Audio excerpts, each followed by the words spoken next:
Hey, Whappers. We're back here with another review pre-comp topic, and this one was actually presented to me by a first hour Whapper who suggested a good review of labor systems we've covered, especially with emphasis on indentured servitude, which we sort of covered pretty quickly. The history of labor systems goes as far back as humans began to become settled down. It's one of the direct effects of the Neolithic Revolution. As cities and communities began to become more settled, people were constantly looking for specialized labor to build, to grow, to construct, whatever the case may be. And forced labor soon evolved as people began to want to specialize in more and more things.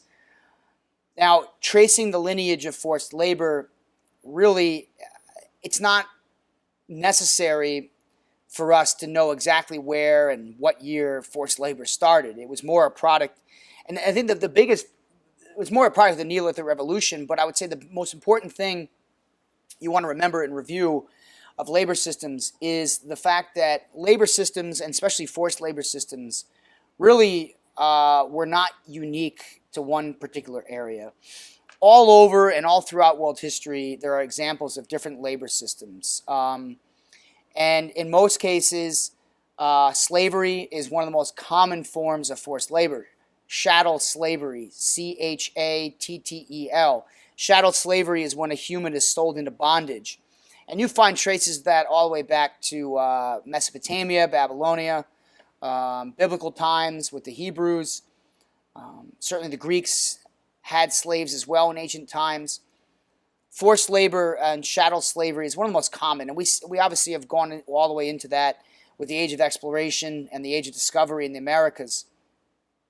Another ancient system of labor that we've talked about is the corvée system. And the corvée system was a unique system that the Chinese used, in which people could pay off debts and sometimes prison terms, not through money, but through labor. And that was one of the systems that was used to build the Great Wall.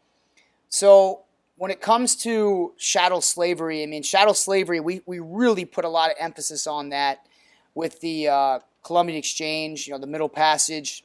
We read excerpts from both slaves who crossed potentially the Middle Passage with Olida Equiano, and then we read the Alexander Falcon Bridge. We've covered chattel slavery pretty well.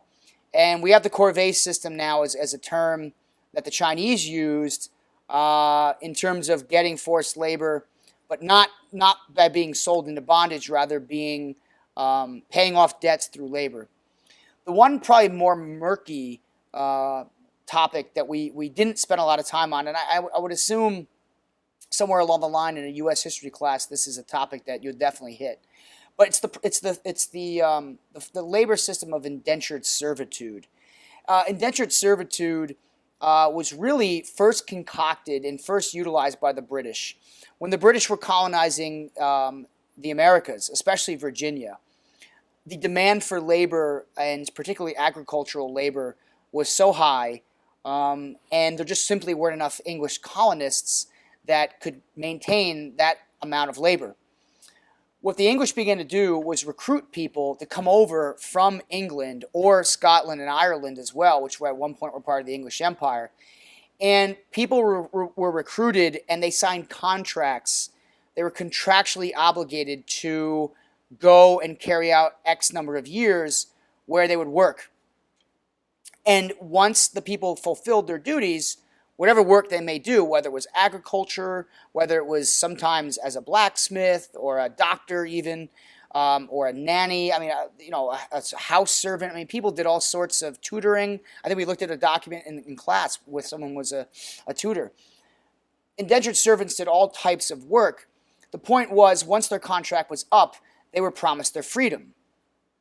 The English were really the forerunners of indentured servitude. In fact, indentured servitude amongst the English spread all throughout their colonies, not just in terms of Virginia, but into other southern colonies and into northern colonies as well. And the demand always came for labor. And in the southern colonies, where there was a lot of plantation economy, the demand for indentured servitude was higher. But the British also used indentured servitude as well in the Caribbean and other parts of their empire where they had labor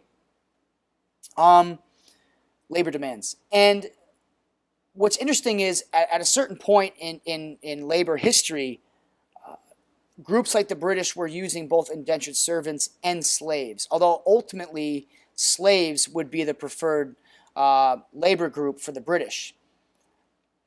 The problem with indentured servitude came down to treatment of the indentured servants. Indentured servants were often treated just as badly as slaves. Many didn't survive their journeys to the New World. Many didn't survive living in the New World because of the harsh treatment that they endured.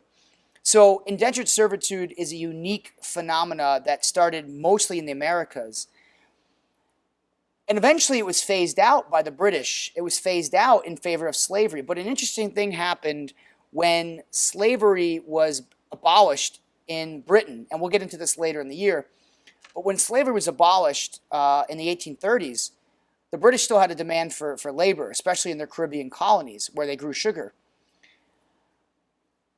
The British would have wound up turning to India, and hundreds of thousands of Indians were brought from South Asia to the Caribbean, where they worked as migrant workers as a form of indentured servitude.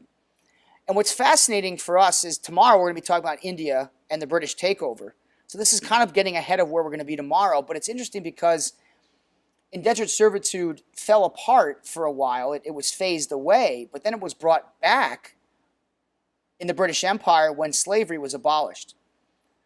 And there were hundreds of thousands of Indians that were brought to the Caribbean, and they were known as coolies.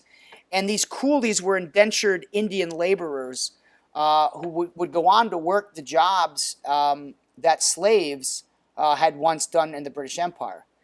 Indentured servitude is a tricky and slippery slope because it's not forced labor. Someone signs a contract. However, poorer people often were sort of forced into this position because they had no better options.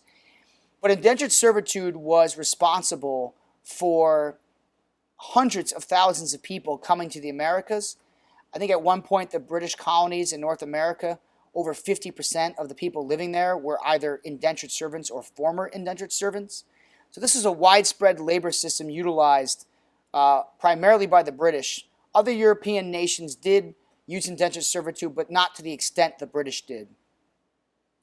And although slavery once replaced indentured servitude came back and replaced slavery when there was still that demand for crops grown in the Caribbean. So to recap, and I have one more just brief one, which we spent a lot of time on, that's in the encomienda system, the use of Native Americans by the Spanish. We looked at 4 labor systems. Chattel slavery, that's selling a person and putting them into bondage without choice. That's forced labor. There was the corvée system, which was labor in China used to pay off debts. The encomienda system, which was the forced labor of natives in the Spanish Empire, which was ultimately replaced by slavery, of course. And then there's indentured servitude. Tomorrow, though, the plan is to go over India and especially go over the British takeover of India.